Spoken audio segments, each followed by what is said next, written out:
Okay, so let's jump right in.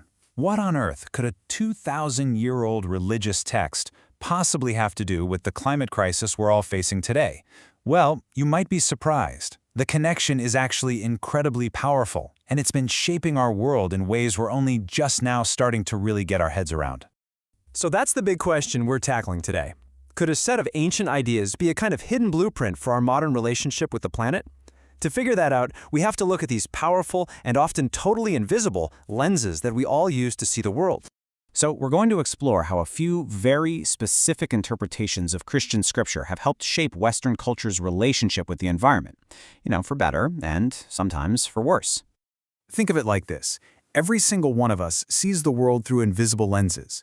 They're formed by our culture, our education, and for billions of people, by religious tradition. Today, we're going to try on a few of these theological lenses, just to see how they totally change our view of the planet.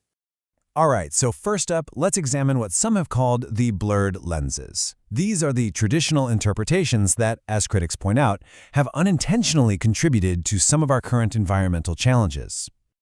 So this first lens comes from a really powerful idea in the book of Genesis, something called the dominion mandate.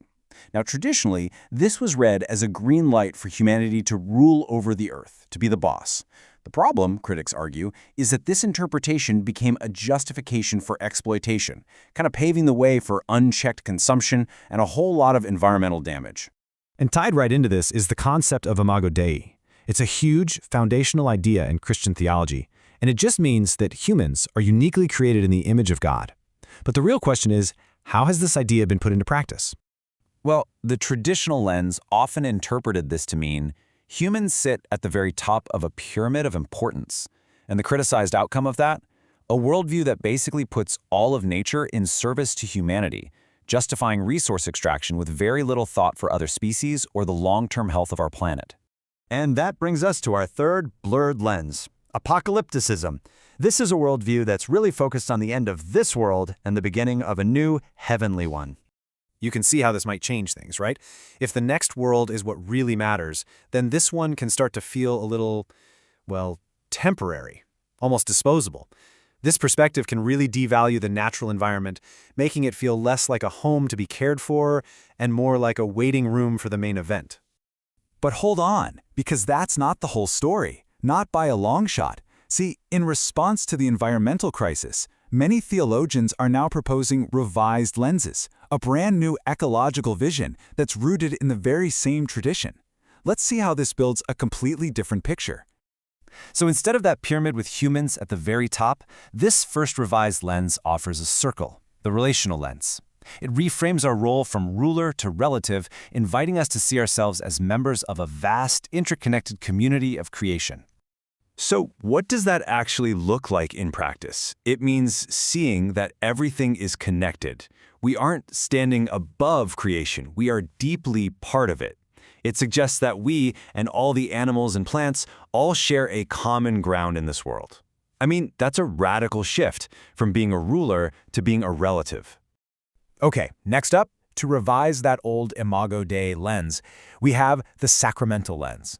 This is the idea that the divine isn't just found in humans, but can actually be seen everywhere, that all of creation is a physical sign of God's presence. And this leads to a couple of really profound shifts. First, it suggests that salvation isn't just a human thing, it's for all of creation. And second, that this redemption isn't something we're waiting for in some future world, but it's happening right here, right now, in the physical world we actually live in. And finally, to counter that apocalyptic view, we have the incarnational lens. This idea focuses on God actually entering into our physical world, becoming part of its very fabric, its cycles of life, growth, decay, and death. The implication here is just, wow, it's huge. If the divine valued the physical world enough to literally become part of it, then this world itself has to be seen as sacred. This view completely flips apocalyptic thinking on its head, urging us to cherish and protect this world, not just sit around waiting for the next one. Okay, so let's zoom in on that one word that kind of started it all, dominion. This is a perfect case study for how just a shift in perspective can change absolutely everything. For centuries, when many people heard dominion, they thought domination, like a license to control and use nature for our own benefit.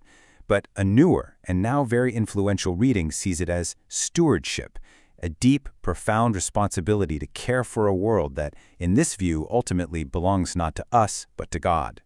And listen, this isn't just some fringe academic idea. As Pope Francis himself puts it, dominion today is stewardship. That really highlights a major shift that's happening within mainstream Christian thought. So what does a steward actually do? Well, it means acting like a caretaker, not an owner. It means being watchful, calling out abuse when you see it. It means repairing what's been broken, replenishing what we use, and even creating laws to protect life. It's a really active, responsible role. Okay, but you might be wondering, where does Jesus, the central figure of Christianity, fit into all of this? Let's connect these revised lenses back to his example and see how it really informs this new ecological vision.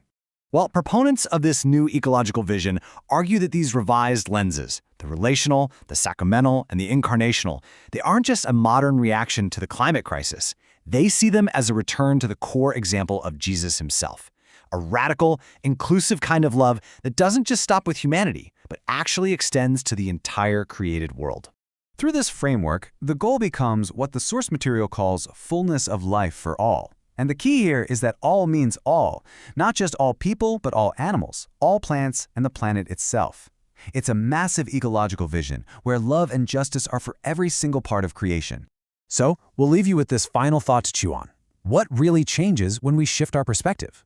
When we stop seeing the world as a warehouse of resources for us to use and start seeing it as a vibrant community that we belong to.